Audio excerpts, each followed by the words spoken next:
Well, welcome to our Lunch and Learn session. Glad to see you again today. We're going to get back to the roots of our Lunch and Learn. If you can remember a couple of years ago, or excuse me, a couple of months ago when we started this, we were basing these on the 7 responsibilities of board members. And during that time period, we did have some questions about superintendent evaluation, and it's much more timely at this point. So we thought our session today would be based upon superintendent evaluation, as many of you may be gearing up for that. So with that said, we'll keep moving along. And once again, if you have any questions, please put them in the chat. We will be monitoring those so that you can see those or that we can respond to those in a timely manner. One of the first things I would like you to think about, and please put your responses in chat based upon this particular statement. I know you can read, but I'd like to read this to you. Though individual school board members have many opportunities to observe and evaluate the superintendent's performance, it's clear that such informal evaluations cannot provide the board with a complete picture of his or her effectiveness in carrying out the complexities of leading a school district. So while you're contemplating that, I'm hoping a number of you will have some sort of response to that. If you feel comfortable, please put your response in chat. It may give us an opportunity to expand on some of your thoughts, but we'd like to open up your minds at this point with that particular quote. And I put the cart before the horse. I just want to introduce myself once again, Gary Sechrist, and with us we do have Sam Blasi, our legal an attorney with KASB, who will be answering any questions that you may have of a legal matter. We also have Dr. Brian Jordan, as I like to say, lurking in the background, that will be here to assist if necessary.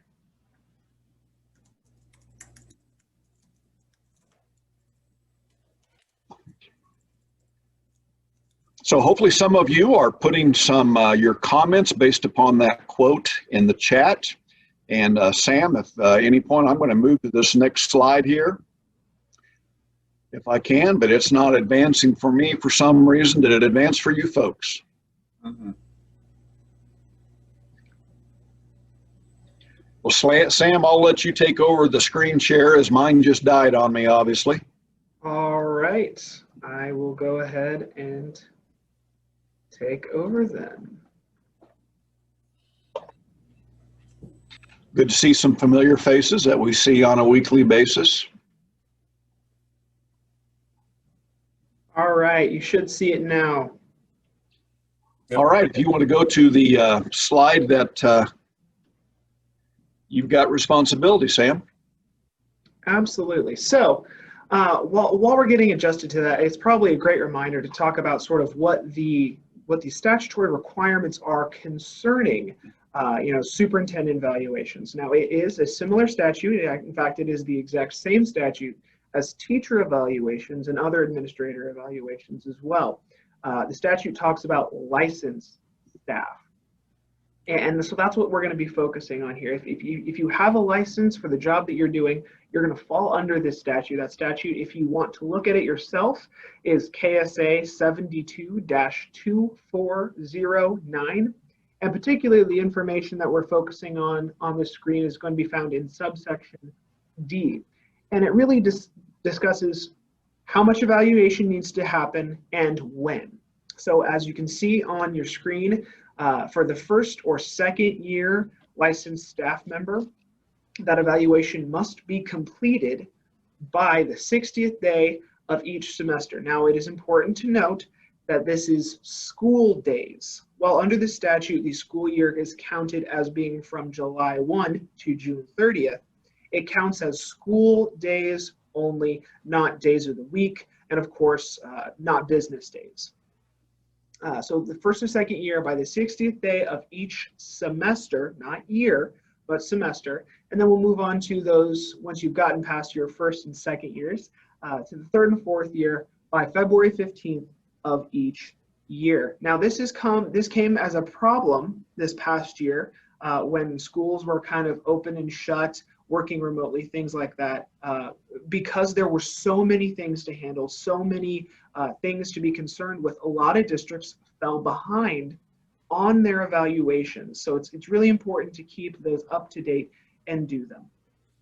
And then once you've made it past that 4th year, you get to do a once every 3 years. And that's the statutory requirement, once every 3 years. However, a board can absolutely do more evaluations than just that. You don't want to do too many evaluations to think that your superintendents are doing too much or too little. I'll let Dr. Jordan speak to the frequency of evaluations a little bit more.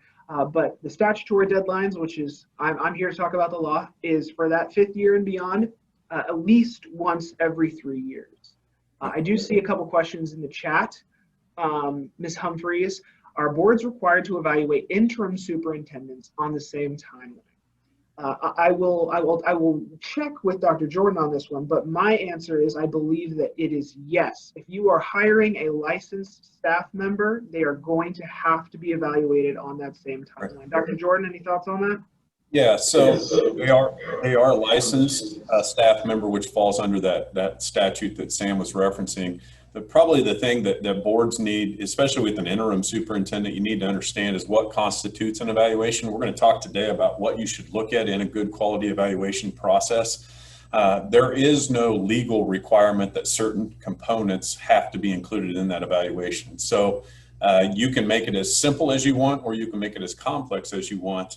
And honestly, we have boards, I wouldn't recommend this, that simply with that interim superintendent say, hey, we met, we talked about performance on August 31st, and that's the evaluation, and they put that in the file, the board president and the superintendent sign off on that. We believe you need to give a little more feedback to them so that they can continue to move you forward with those priorities and goals that you have in place, even if they're an interim.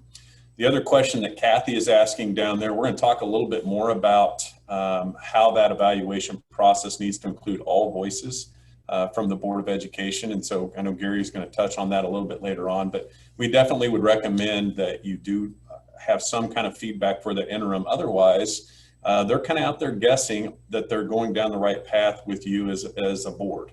And so you have to start thinking about the evaluation of the superintendent is not an event. It's a process that you need to use to continue the conversation and collaboration with your superintendent. And there is a great distinction there that Dr. Jordan brought up, which is sort of the difference between the legal requirements and then how effective that evaluation and how important that is. If you want to get the most out of your superintendent and the most out of that process, it is a process. It is not just a tick off a box. I'm here just to talk about the legal stuff, but we're going to talk about the quality of those evaluations and sort of improving your superintendents later. Don't confuse those two things. And with that, I think we're going to move on. Yep. Yeah. This slide is to hopefully you as board members really know what is valued in your district. And there's several icons on that particular slide to indicate the many different things that different folks value within your district. As a board member, hopefully you value, and if I asked you what you valued, most of you would say something about student success, student achievement, student learning. Not necessarily that the popcorn has the right amount of salt in the concession stand. What you value in your district should be what your superintendent evaluation reflects. So with that, Sam, please go to the next slide. I want you to think about your evaluation instrument. And as Dr. Jordan said, we're here to talk more about process as opposed to the individual instruments that have been used. But in your evaluation instrument of your superintendent, you wish to ensure that you have reliability and validity. Now you can see that little image there gives you a brief description of what reliability is, but reliability is when the evaluation instrument consistently yields the same results. Now this doesn't happen, but if you had two boards of education in your same district and you are evaluating your superintendent, reliability would say that both boards would evaluate the superintendent in the same manner and have the same results. Validity is when those results satisfy the objectives that you have within your district. So validity is when it measures accurately what you want it to measure. So if you are measuring effective communication, it's going to be valid within your district because it's the objective that you have for your superintendent. Does your evaluation focused on the desired behaviors of your superintendent? So once again, going back to an effective communicator, is that something that's being measured? If you go back one more slide, please, Sam. Sorry about that. Also, an evaluation instrument should be very valuable on driving your superintendent's professional growth. After an evaluation time, during that time period, do they know what they need to get better at? And as mentioned by Kathy earlier, you want to make sure that it's a practical instrument and one that the whole board has equal say and equal measure within those measurements. So, Sam, please advance. Gary, I want to jump in just a second. Yes. A great way to summarize this slide is I want you to think about a broken clock that you may have in your home or that you have hanging on the wall at home. That clock runs, it tells time, but the time it gives is not valid. A unreliable superintendent evaluation instrument is an instrument that based on my bias or my views does not yield consistent results. You can have an instrument that's well written and it's put together in a great way, but it can be invalid because it doesn't focus on things that you want accomplished or that the superintendent should be accomplished. So for an example, the salt in the popcorn in the concession stand, that Gary's joking, but that I've had that happen in a training that I did. Superintendent came up to me and said, "I'm so thankful you're here because my first evaluation, it was written in the comments that the hot dogs in the concession stand needed to be a little warmer and to make sure that our patrons are happy with our concessions." So it was reliable, but it was not valid by the means of what we want to have accomplished from a leadership standpoint. Thank you. Next slide, Sam.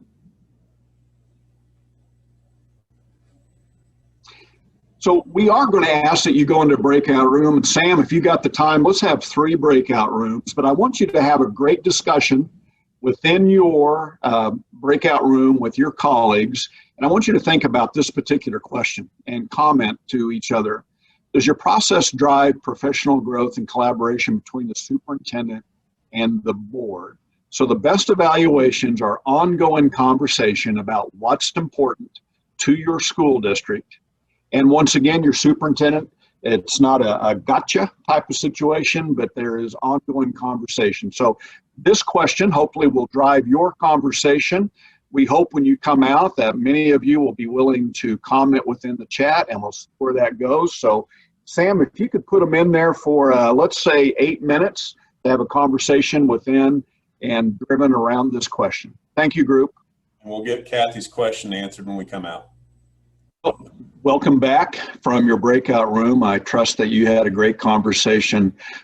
We do have a question we want to answer, but while we're answering that, I do hope that several of you, or more than that, are willing to write down some comments that you heard within your breakout room as it relates to the question, how your process drives professional growth and collaboration between the board and the superintendent. So while you're writing, Dr. Jordan and possibly Mr. Blasi, would you answer the question from Kathy we had?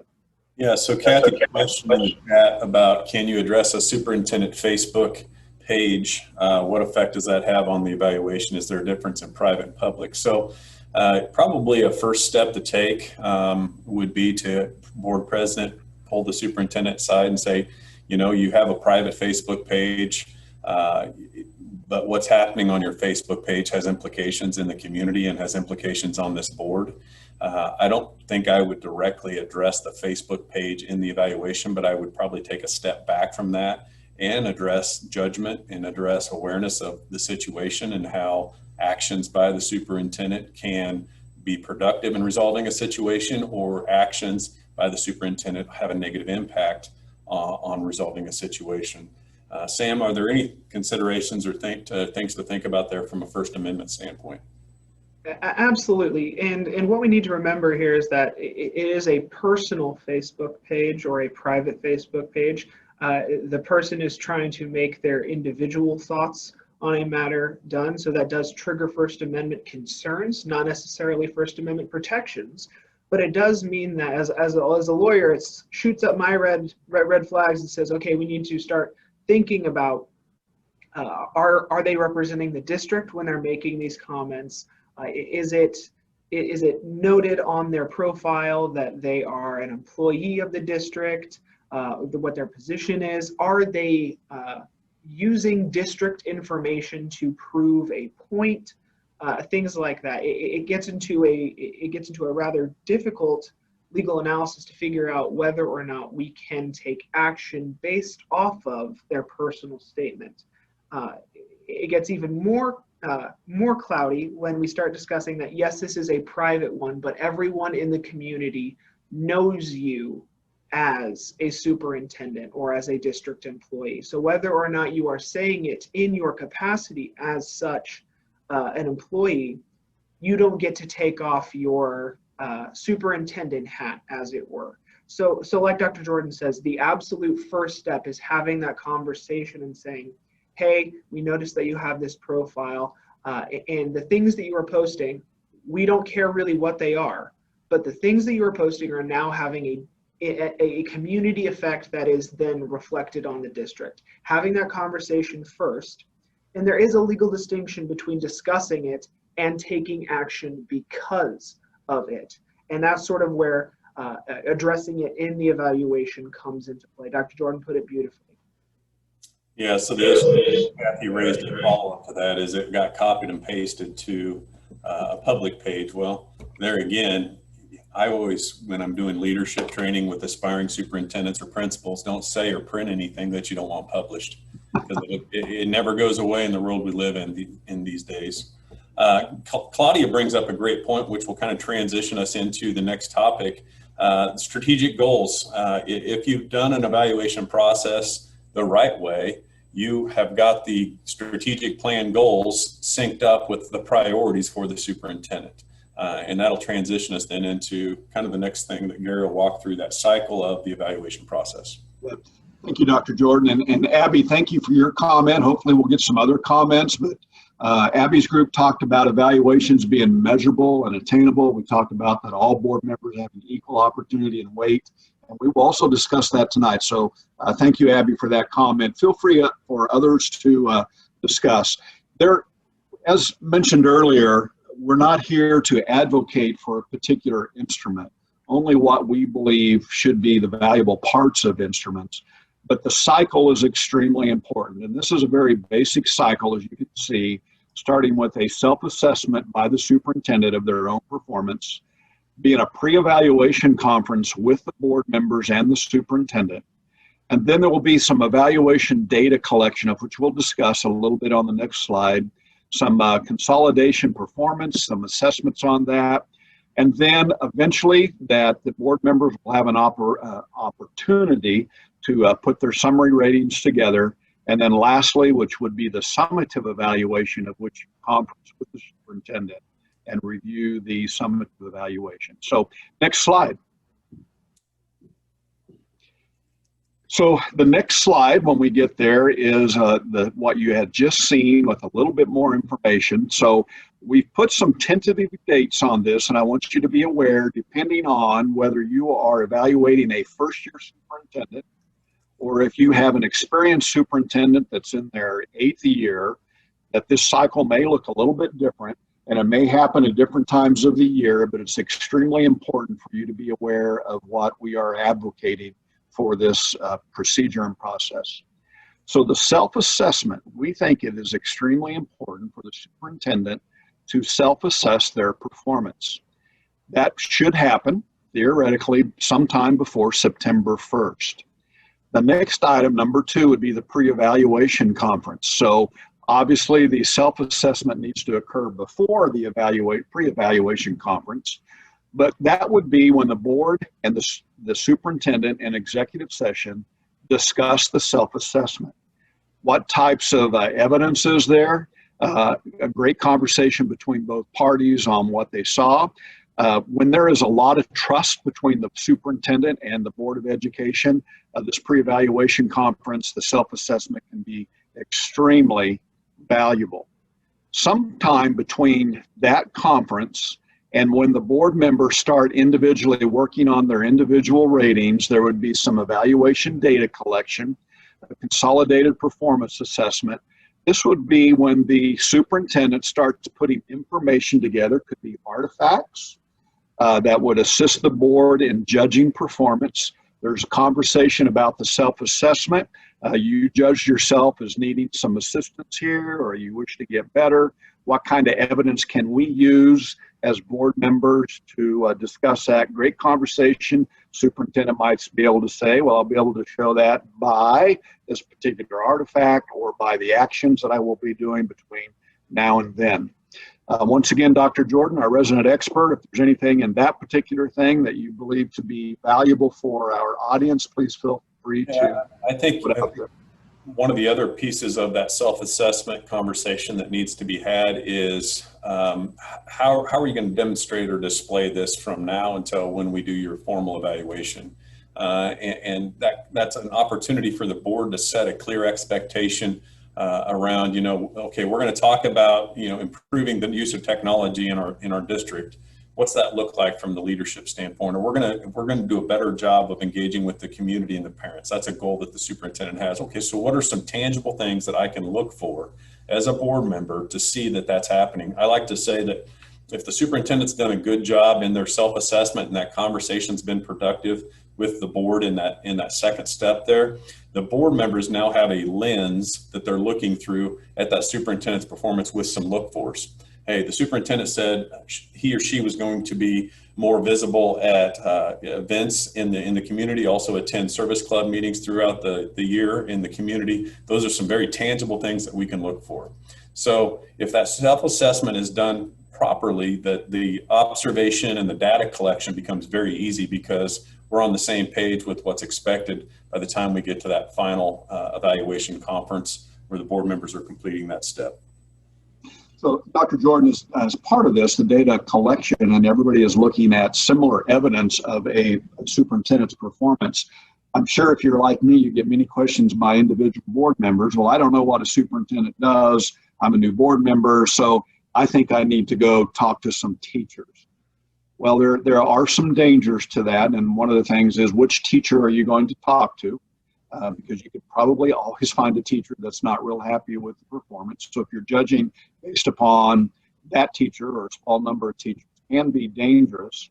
Also, you need to think about, Dr. George said this much more eloquently than I probably will, but you need to judge a superintendent's performance by the performance of the teachers as a whole, not how an individual or a group of teachers like the superintendent.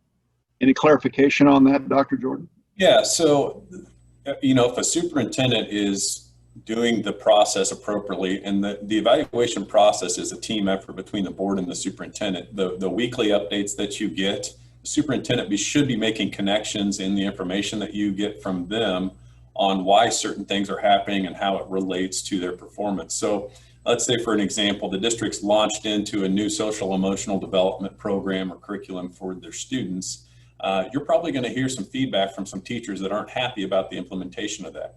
If the superintendent's, doing a good job of communicating and sharing, you're going to hear in the weekly reports and the board updates, we're going through the implementation of the new social emotional curriculum. Here's the early successes that we've had. Here's some barriers that we are running up against, and here's next steps to resolve those things. There should constantly be that connection back to overarching district goals and overarching personal professional goals by the superintendent. And those reports that you get to the board should also be in connection with those things. Too often what happens, we see a system focused on these goals and priorities over here, and then the superintendent's evaluated on these goals and priorities over here, and the board members left standing there going, I have no idea what he or she is doing on these things that are in his evaluation. I know about these, but I don't know what's going on over here. And so that's why we really push people to think about how do we sync those two things together and make sure that the district priorities are translated very clearly and connected to the personal goals and priorities of the superintendent. Thank you for that. Gary, Yes. Dr. Jordan, and you might address this a little bit later, so forgive me if I'm getting ahead of you. But would one of you be able to discuss sort of the role of an individual board member in superintendent evaluations, as far as, is it their job to go and investigate the superintendent, or to track down all of sort of the dirty laundry, or to seek out those things? How involved is an individual board member in that data collection process? Individual board members need to stay within the processes and procedures that have been agreed upon by the board on superintendent evaluation. The danger of a board member investigating, which is a key word, kind of gives the idea is that you're looking for wrong, and you will find that. So as Dr. Jordan has said, when you have agreed upon the self-assessment, agreed upon the type of evidence that will be used, hopefully that individual board member will not need or feel the need to go out to investigate on their own, because as Dr. Jordan used the term lens, you're looking at the information that comes to you through the lens of superintendent improvement through the evaluation method. So Dr. Jordan, any more? Another layer to that, or one of the pitfalls of individual board members going out and investigating or getting into the nitty-gritty of the daily workings of the district, is now you have one person that has a piece of information and 6 other people that don't have the same information. So it conflict internally. When one knows information and the rest don't, that's an inherent problem, or that's going to create conflict. And so again, it comes back to, what are we looking at, what's important, and how do we make sure that everybody's looking at the same information, passing their own judgment on that, not having one person with a lot of information trying to persuade or influence 6 other people. That's not a productive process to go through. All right, let's keep moving around this cycle. The next thing you'll see is the number 4, which is the evaluator summary rating. So let's make an assumption here. If you're thinking you have a new superintendent or somebody that needs to be evaluated by the 60th day of the semester, if you're looking at 1 month prior, this is something you probably should be doing at the September meeting. Now, this is when the individual board members would be taking the evaluation instrument and on their own time, independently, evaluating the superintendent based upon the approved instrument. And those would be brought together and then compiled either by the board president together. There are instances that I've heard what the trusted board clerk might be able to compile those. But if you're thinking about a new superintendent this year, we're never going to get through this cycle for our first evaluation. So that consolidated performance assessment would be an opportunity during that discussion with the superintendent, could be considered your first evaluation if you're comfortable with that. Remember, there is no state statute on what you can use for an evaluation instrument. It's what the board feels comfortable with. We obviously would not believe that to be an evaluation that's done with fidelity, but you also have some time that you need to get done. Once you get to number 4, 5, the summary ratings have been put together. And by the statutory date, which is either February 15th or the 60th day of each semester, you would need to have a conference. We would recommend with the full board, the board president may be the spokesperson, but they would be a meeting with the superintendent in executive session to review the results of the superintendent evaluation.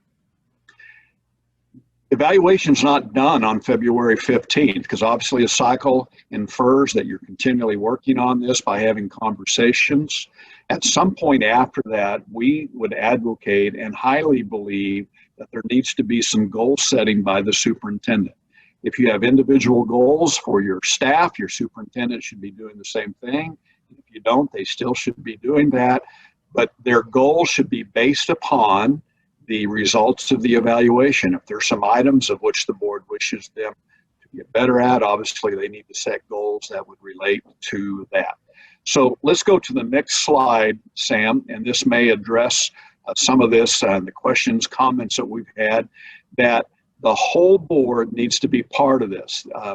Excuse my good old boy or good old girl network board president doing this. It's not the voice of the whole board.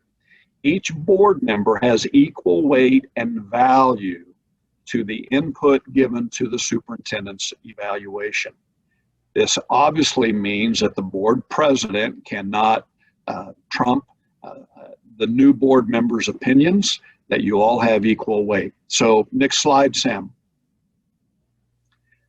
The method for that, as you can see when we get there, is that there is a little document that you might be able to see that's got the 5 headings across that. The superintendent, or excuse me, the board president, who's putting the individual board members' ratings on there, and the ratings you can see on this particular board is superintendent's not demonstrated it, developing, proficient, accomplished, distinguished. We would also believe that you would want to have a rubric that would give you a good description of what that particular item may look like when you're trying to rate that. Would it be developing or would it be accomplished based upon your evidence and how the rubric is written? So the components, simply those numbers might be being an effective communicator, leading our district through our district goals, whatever it may be. But if you can see, there are 7 different tally marks within those 5 rating areas. We would advocate that you use the middle score, which is the median. So if you can see the color on your screen, you can see one of those tallies in each one of those component ratings has a red mark. So the middle score for component number 1 happens to be accomplished. And it's not accomplished because there happens to be a majority of the board members feel that. It's the middle score of all 7. So a better example might be component number 2. You had 2 board members that felt the superintendent was developing in that particular skill, 3 that was proficient, 1 accomplished, and 1 distinguished. But the median score was proficient. So the final rating for that particular component, being an effective communicator, would be proficient. If you have any questions about this process, feel free to put those in the chat. And Sam, Dr. Jordan, anything that you would like to add to that particular conversation? I get a lot of questions. Well, why wouldn't we just add them up and do an average? Everyone's averages or means. And the reasoning behind that is we're trying to eliminate outliers, the effect of outliers on the overall performance of the superintendent. So if you think about that, if you have a person that's at distinguished and the rest of the board is at developing, so it's 6 to 1, you're going to artificially inflate that superintendent's performance to proficient. Or let's say there's 4 people in developing, 2 in proficient, and 3, 2, 1, 1, something similar to that. What we're trying to eliminate is the outlier effect. So somebody that's overly excited about the superintendent's performance gets a little bit minimized, or somebody that's overly disappointed in the performance gets you get minimized as well. This has been a process that really has saved some of that internal conflict where a board president maybe hangs out and is buddies with the superintendent, and so they lobby and try to push others to inflate their ratings with the superintendent. The other key thing that we remind folks of is the superintendent should see a document like this that shows the distribution of the ratings. That helps the superintendent to know where is my board at. You don't necessarily have to put the names on each of the tallies, but should see the range, and that gives them a sense of where the board believes they're at. The other piece with this is in that final evaluation conference, we encourage the whole board to be involved in that final sharing of the evaluation. Too often, that gets delegated to the board president. The board president sits down with the superintendent, and something either gets overemphasized as a concern or gets downplayed as a concern. And then in the next evaluation, the superintendent gets caught off guard because they thought everything was going great, or they're fearful that the whole board's out to get them, but it really was just the board president that had a problem or an issue. So we encourage you to be involved in the sharing of that final evaluation.